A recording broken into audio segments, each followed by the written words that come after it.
Hey ladies and gentlemen, welcome back to the channel. As always, it is Nick here, back with your daily crypto news and analysis. And today we're going to be talking about XRP as well as Qnt. These are two specific assets in terms of what they are doing together. I think that interoperability as well as, pretty much financial market disruption with, pretty much helping these financial institutions and these major banks pretty much prosper into a digitized world is going to be the key for a lot of success with a lot of assets as we do march forward on into a utility grade market. I think the top tier list in terms of utility, or I should say the top tier list in terms of the crypto pretty much market, is going to include at the top the most utilized assets, which is going to most likely be in the finance and also the pretty much massive interoperability market that we have pretty much been talking about for a fairly long time. Now, in terms of Qnt, I know that we've been seeing a lot of price movement on a lot of altcoins. We've been seeing massive gains on the 24-hour as well as the 7-day span, and then of course we have Qnt sitting down here at like number, I think it's like 50 now. Somewhere down here. Where is she? There she is, at number 58 actually. And we haven't been seeing too strong price movement. In fact, on the 7-day span, we've seen us go to about like $313 and then pretty much come back down from there. And now we're pretty much bottoming out. Now I will say this. Okay, on the 1 month span, I pretty much told us where we bottomed out at, which was around this point. It was major support. I'm going to show you exactly how we pretty much got that target to be exact in terms of a recorrect down to that point. In terms of the holders tab, this has been climbing in accumulation. I could pretty much show you guys that on the 3-month span. We pretty much bought into this asset around $20 to $30, and it has done solid moves lately.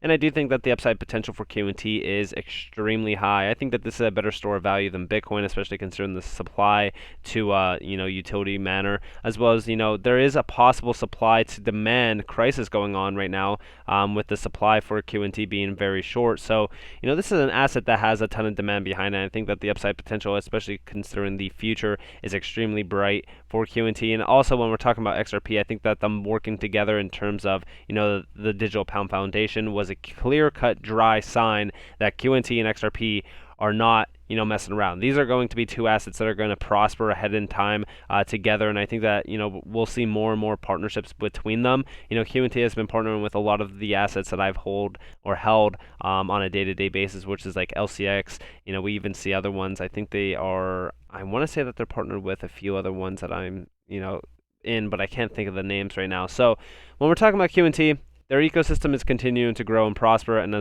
same with XRP. So definitely keep a close eye out on these two assets. Now, before we fully jump in this video, I just want to let you guys know, if you guys are new to the channel, definitely consider subscribing, turning notifications on. If you guys aren't new or new to the channel, definitely hit that like button if you guys are enjoying the daily crypto content. If you guys do want to get my portfolio insights and my exit strategies and stuff like that, check out NCashOfficial.com. I do have singular, products down here, as well as the Ultimate Crusader Trading Bundle Pack, which is the best for your dollar. It includes everything on the website as well as all future content for free. So definitely check that out if you guys are interested in that. You guys aren't obligated to purchase anything. I'm just letting you guys know. Now, let's talk about this. So, with XRP obviously being the leading name in finance, we go all the way back to July, where Crypto Airy was actually talking about Qnt or Overledger a lot of the times in terms of connections with XRP.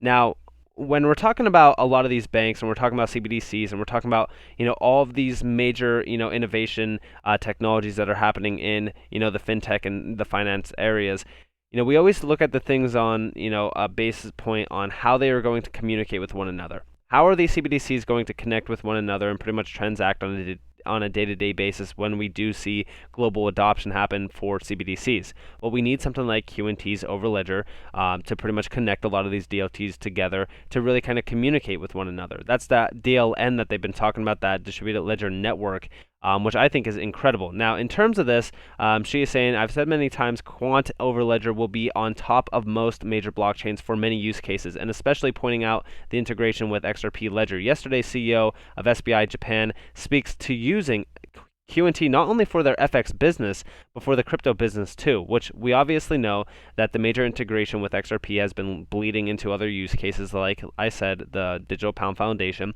And I think that that's only the start to what's to come. I think Qnt is going to have an incredible future as we prosper in. I think that it is a better store of value than Bitcoin, like I've said. And when we're talking about the long-term growth here, it is astronomical. Now, we also see here Ripple and Qnt or Quant together on a panel in about 3 hours. Like I said, the future of money, does the UK need a digital pound? And of course, this is with Electronium, Ripple, and Qnt. Listen, it's going to be starting at a rapid pace once we do prosper into, massive adoption with Qnt and XRP.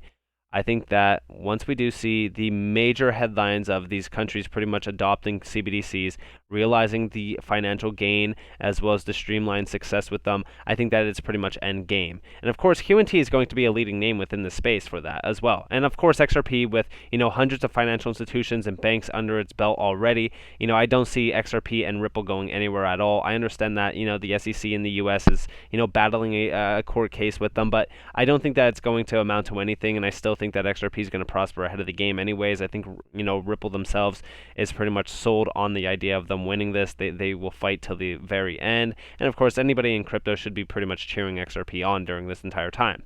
Now, of course, when we're talking about Qnt, we first off look at XRP as well in terms of it being a validator and Qnt being the gateway. XRP is opening up the world to a new means of cross-border payments and on-demand liquidity, running an XRP validator via Overledger gateways, which plugs into Qnt's ecosystem and ecosystems of the future, earn Qnt by processing transactions from Ripple, powered by Qnt. Again, this is massive, okay? I don't need to tell you guys this. Now, this goes back to 2020. This is huge. Now, we do see here XRP is a public gateway or a public blockchain. Ripple doesn't need to announce this. Qnt settles transactions for Swift, Ripple, and Ethereum in different currencies, including XRP. And here is that, I think that this is, interchange. So this is actually interesting. So when we're looking at this, ultimately, the ties go back a long way. Now, of course, I don't know if you could earn Qnt anymore. I don't know if that is even a thing, but I do know that staking is coming for Qnt. Once that happens, it's honestly end game. I don't see it being... I don't see there being a lot of supply left at all to really scrape up. But again, like I said, the connections go back a long way. This is a whole year ago. Okay, and with Qnt today, they've released this Overledger 2.1.3, greatly simplifies the process of handling API calls and enhances multi-DLN connectivity in enterprise deployment. Like I said, that DLN is the big piece of the pie here. I know that Qnt is working with SIA Chain with 570 plus banks. We see that, Qnt is obviously growing their ecosystem day by day, but this multi-DLN connectivity, or the DLN by itself, is the end goal. Right? That's a distributed ledger network connecting all of these DLTs together on one massive network, which is Overledger, right? And like I said, if you're looking at XRP being a high price target, you're going to be looking at Qnt being a high price target, because Qnt is going to prosper us into the age of connectivity and interoperability between all of these DLTs, and it's pretty much going to settle all of these massive payments over its network anyways. So Qnt is going to have a massive volume trail flowing over its network. Now, we also see here, forget about the MIT is also developing digital dollar prototypes with the Federal Reserve, soon to be released, was supposed to be July, delayed. Who would be their interoperability provider? Why run a CBDC on just one DLT while you could run it on multiple at the same time? This is exactly why Qnt is huge. Now, if you guys missed this, this was from earlier today, our joint white paper with MIT Connection Science, implementing a CBDC, the challenges and solution, the needs of security, privacy, performance, openness, and interoperability enabled siloed payment systems to evolve to digital assets. Yep, you read that right. Qnt and MIT with a joint paper on CBDC implementation. MIT was a driving force in creating the modern version of the internet. Guys, I don't need to tell you guys how huge this actually is. I said it multiple times before. Connecting all of these DLTs together is the end goal. This is huge. It is massive, guys. We also see here the biggest companies use their own servers. Most companies use AWS and Azure, right? Or Azure, yeah. ODAP can be deployed using open source gateways. Hyperledger Cactus require management of the full DLT, or via Qnt Overledger, which allows use of managed DLT. Which one is the obvious choice? Okay. Now, like I said, ODAP is pretty much working with Qnt anyways and MIT. This is huge. Okay, there's no other choice here. Qnt is going to absolutely kill the game once DLTs are at a rapid, involvement in everyday life. This is huge. Overledger for Hyperledger Fabric. Check it out, guys. Look at everything that we've been talking about in terms of interoperability plays perfectly within the Qnt ecosystem. Qnt is going to prosper ahead of most individuals' price targets that they have. This is bigger than, in my mind, Bitcoin.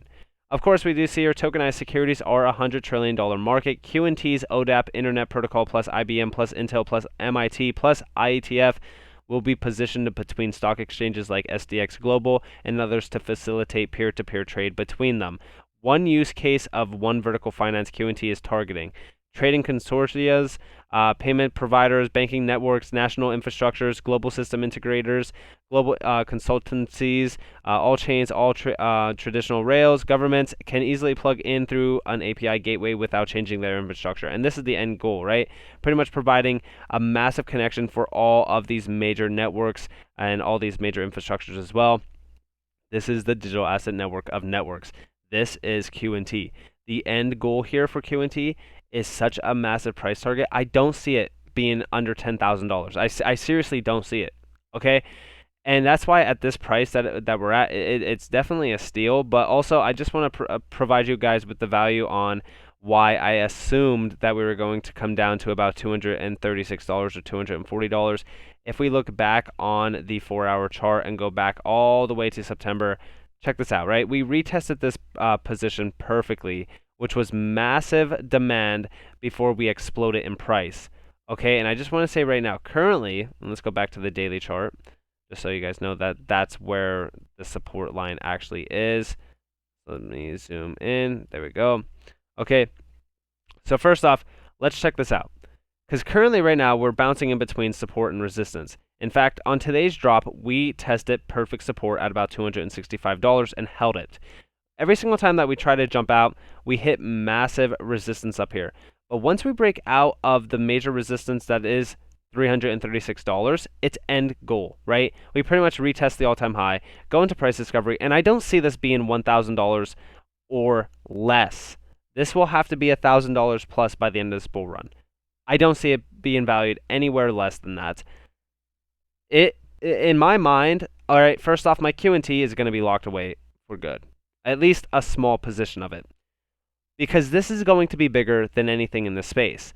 And like I said, with the likes of XRP joining it, which is one of the leading DLTs in this space, I'm sure there's going to be other DLTs joining the Qnt network. It's going to be a massive, innovative technology that's going to be deployed in major markets around the world. This is the end goal here. Pretty much every single market around the world. Picture worth 1,000 words. Qnt, $95,000, $843, 334x at the market cap of Bitcoin. Guys, I've always said Qnt will be a $100,000 plus coin. In a utility grade market where we don't rely on Bitcoin anymore, and pretty much crypto is not a 4-year market, to bull and bear market, Qnt, at some point in time, I seriously don't see it being worth less than $1 million. Okay? I've always said that we could essentially hit $1 million at some point in time for Qnt. I'm not saying that's going to happen next year, the year after that. We're talking about like 10 plus years from now. Okay? Qnt is so much bigger than what most people actually assume. And I'm just going to leave it there. So, with that being said, I hope that you guys enjoyed this video. If you guys did, definitely leave a like, subscribe, to notifications on. If you guys don't want more free content, you guys are more than welcome to follow me on Twitter and join the free Discord down in the description below. As always, I hope that you all have a beautiful day or beautiful night wherever you guys are in this beautiful world. This has been Nick. Peace out, guys.